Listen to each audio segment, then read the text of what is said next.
Hi mga guys, karon day guys, napuslan ako kay mga eskwela. Ako, di ba guys, kapag kay eskwela first day of the school. So mga guys, karon ni adto na ako sa eskwelahan, perting inita. Dayon nilakaw na jud ko nilakaw. Unya e paubos din ako ang cellphone ko basta na unaw ba ako guys ni. Mao to guys ni adto na lang ko dito sa classroom kay mag-eskwela nako. Dayon maabot ako diri sa classroom guys kay ang mga classmate ulay tao na malhintay mi guys. Dayon mao to guys. Karon day guys, hapit na ako padulong dito. Dayon guys, karon day guys, mga adto na ta guys. Dili na ta skigyaw-yaw.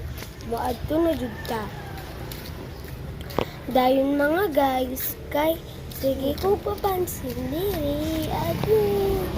Dayon mga guys, neto ko dito sa amo ang classroom.